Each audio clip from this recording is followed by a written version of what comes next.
Welcome to my channel. আশা করি বন্ধুরা সকলে ভালো আছেন, সুস্থ আছেন।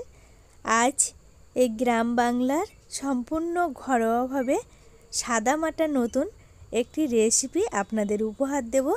দেখতেই পাচ্ছেন নদীর 1 কিলো ওজনের সাদাতে মাছ নিয়ে নিয়েছি।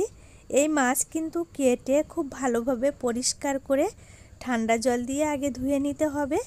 তারপর গরম জল করে একটু লবণ দিয়ে খুব ভালোভাবে এই মাছটা ধুয়ে নিতে হবে। আর এই মাছের কিন্তু খুবই ছোট ছোট কাঁটা। এই মাছ কিন্তু খেতে অসাধারণ টেস্টি। গাঁটি কচু নিয়ে নিয়েছি। গাঁটি কচু কিন্তু পরিষ্কার করে কেটে ধুয়ে রেডি করে নিয়েছি। মাছ খুব ভালোভাবে ধুয়ে জল ঝরিয়ে পরিমাণ মতো হলুদ গুঁড়ো, স্বাদ মতো লবণ দিয়ে মাছটা ভেজে নিতে হবে। আর এই মাছটা কিন্তু গরম জল করে ধুয়ে নিলে মাছের নাল ভাবটা আর আঁশটে গন্ধও কিন্তু চলে যাবে। দেখুন মাছে ভালোভাবে লবণ হলুদ মাখিয়ে নিচ্ছি। আপনারা চাইলে একটু লঙ্কার গুঁড়োও দিয়ে দিতে পারেন, তাহলে মাছটা খুব ভালো লাগবে খেতে। এদিকে কড়াই ভালোভাবে গরম করে তেল দিয়ে দিয়েছি। তেলও কিন্তু গরম হয়ে গেছে। কড়াইয়ের চারিদিকে তেল লাগিয়ে দিয়েছি। তেল খুব ভালোভাবে গরম করে নিয়েছি, ধোঁয়া উঠতে শুরু করে দিয়েছে। একে একে মাছ দিয়ে ভালোভাবে ভেজে নেব। এই নদীর মাছটা কিন্তু অন্যটি স্বাদ আর দারুণ টেস্টি। দেখুন ওলট পালট করে মাছ লাল করে ভেজে নিতে হবে।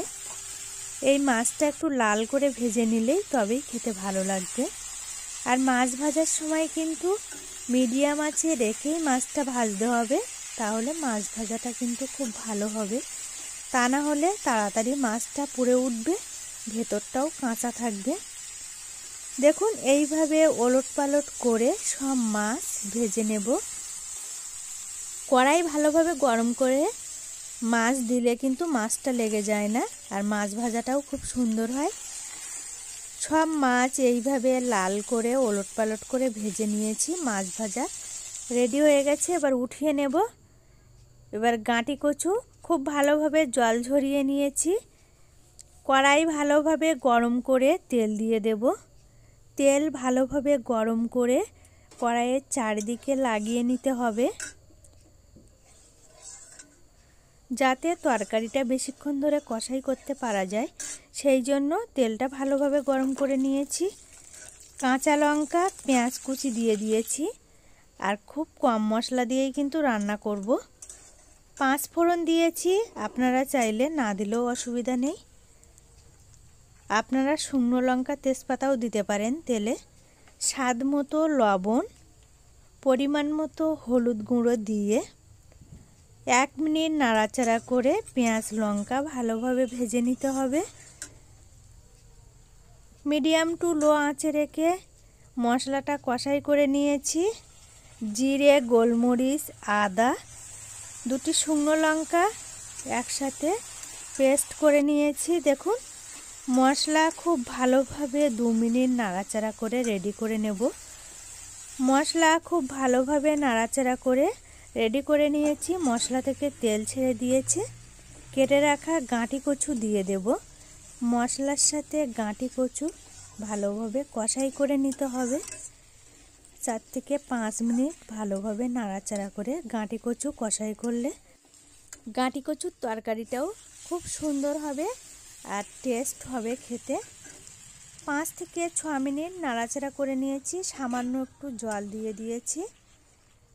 এবার 5 মিনিটের জন্য ঢেকে রাখবো, তাহলে মশলার সাথে গাঁটি কচু খুব ভালোভাবে সেদ্ধও হয়ে যাবে আর সুন্দর কষাইও হবে। 5 মিনিট বাদে ফিরে এসেছি। জল কিন্তু প্রায় শুকিয়ে এসেছে।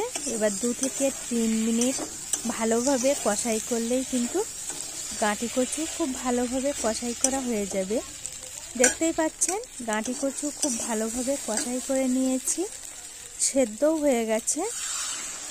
পরিমাণ মতো জল দিয়ে দেব। এখন শীতের সময় টাটকা গাঁটি কচু কিন্তু বেশিক্ষণ লাগে না রান্না করতে।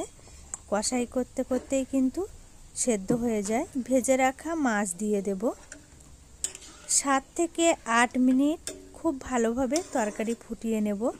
নিলেই গাঁটি কচু দিয়ে সাদাতে মাছের তরকারি পুরোপুরি রেডি হয়ে যাবে। 7 মিনিট বাদে ফিরে এসেছি। দেখুন তরকারি খুব ভালোভাবে ফুটিয়ে নিয়েছি।